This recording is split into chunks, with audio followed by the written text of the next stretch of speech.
சமீபத்தில் ஒரு சிறுவன், திருவள்ளூர் மாவட்டத்தை சேர்ந்த சிறுவன் தனக்கு ஒரு மர்ம நோய் விட்டதாக கூறி அவன் மருத்துவமனையில் சிகிச்சை எடுக்க சென்ற பொழுது சில நாள் சிகிச்சை எடுத்து அவன் மரணத்தை தழுவினான். இது வருந்தத்தக்க செய்தி.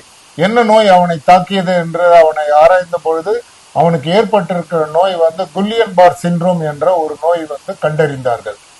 குல்லியன் பார் சிண்ட்ரோம் என்றால் என்ன? இது இது என்ன புது நோயா அப்படின்றது எல்லாரும் கேள்வியை மனதில் எழும். இந்த குல்லியன் பார் சிண்ட்ரோம் என்ற ஒரு வியாதி இன்று நேற்று அல்ல, இது 100 ஆண்டுகளுக்கு முன்னாலே கண்டுபிடிக்கப்பட்ட ஒரு வியாதி. மகாராஷ்டிரா மாநிலம் பூனேயில் இந்த வியாதி நிறைய பேரை இது தாக்கி உள்ளது. இதில் கிட்டத்தட்ட 157 ஒரே ஏரியாவில் பாதிக்கப்பட்டு அதில் 120 பேர் மரணத்தை தழுவி இருக்கிறார்கள். இதன் பிரச்சனை தான் என்ன? கொரோனா போன்று இது ஒரு சீரியஸான நோயா? இது வைரஸ்னால் வருகிறதா, பாக்டீரியானால் வருகிறதா, வேறு பங்கஸ்னால் வருகிறதா, தொற்று வியாதியா போன்ற கேள்விகள் நம் மனதில் எழும். இந்த குல்லியன் பார் சிண்ட்ரோம் என்ற வியாதி பாத்தீங்கன்னா இது பாக்டீரியா இல்லைன்னா வைரஸ். இது என்டிரோபாக்டர் இல்லைன்னா கேம்பைலோபாக்டர் ஜூஜினை என்ற பாக்டீரியா வகைகளால் இது உங்களுக்கு இந்த நோய் உற்பத்தி ஆகிறது. நார்மலாக இந்த பாக்டீரியா உடலில் தாக்கியவுடன் இது என்ன செய்யணும்? சாதாரண இருமல், சளி, உடல் சோர்வு, ஒரு ஜுரம், இது போன்றுதான் நம்ம வரும். பொதுவாக நாம் இருமல், சளி, ஜுரம் வந்தால் மருத்துவர்கள் செல்ஃப் மெடிக்கேஷன் நம்மளே மெடிக்கல் ஷாப்ல வாங்கி போடுவோம். இதனால் நம்ம போடும் பொழுது நமக்கு அதனுடைய சீரியஸ்னஸ் ஆரம்ப கட்டத்தில் தெரியாது.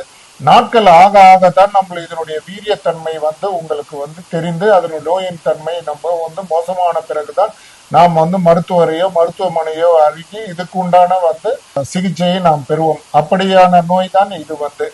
இது சாதாரணமாக எப்படின்னு பாத்தீங்கன்னா நாம் சமைக்காத உணவு, அசுத்தமான நீர், ப்ராசஸ்டு ஃபுட்டு பாக்கெட்ல எல்லாம் போட்டு உங்களுக்காக கொடுப்பார்கள். இந்த இறைச்சிகள் பாக்கெட் வாங்கிட்டு நம்ம குக் பண்ணி சாப்பிடுவோம். இதில் இருந்து தான் இந்த பாக்டீரியாவோ இந்த என்டிரோ வைரஸோ நமக்கு தாக்குகிறது.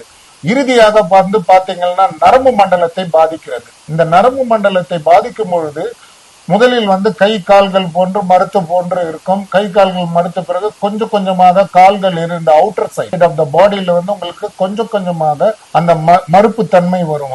இது கொஞ்சம் கொஞ்சமாக மறுத்து ஒவ்வொரு நரம்பு செல்களாக பாதித்து முதுக்கு தண்டுவடம் வழியாக கொஞ்சம் கொஞ்சமா உங்களுடைய பூரண இந்த நரம்பு மண்டலத்தையும் பாதிப்புக்கு உள்ளாக்கி உங்களுக்கு மரணத்தை வரைக்கும் அழைத்து செல்லும். அதனால என்ன செய்ய வேண்டும் என்றால் பட்டா ஃபீவர் வந்தா நீங்க 1 நாள் 2 நாள் மருந்து எடுத்துக்கொண்டாலும் ஒரு 3வது நாளுக்கு மேல் ஃபீவர் இருந்தால் நிச்சயமாக மருத்துவர்களை அணுக வேண்டும். பட் இது நரம்பு மண்டலத்தை தாக்கிவிட்டால் நிச்சயமாக இது சிரமம். நீங்கள் ஐசியூ வரை சென்று வென்டிலேட்டர் உதவியுடன் தான் நீங்கள் சிகிச்சை பெற வேண்டி இருக்கும். இதற்கு அதிகபட்சமாக இறுதி கட்டமாக ட்ரீட்மெண்ட் பாத்தீங்கன்னா இம்யூனோ தெரப்பி கொடுப்போம். நிச்சயமாக இந்த இம்யூனோ தெரப்பி குறைஞ்சபட்சம் ஒரு கோர்ஸ் ஆஃப் ட்ரீட்மெண்ட் எடுக்கிறதுக்கு உங்களுக்கு 3.5 லட்சம் முதல் 4 லட்சம் வரைக்கும் செலவாகும். மருத்துவமனை செலவுகள் எல்லாம் சேர்த்தால் உங்களுக்கு நிச்சயமாக இந்த வியாதியை குணப்படுத்துவதற்கு நீங்கள் பொருளாதாரத்தில் மிகப்பெரிய சிக்கலை ஏற்படுத்திவிடும்.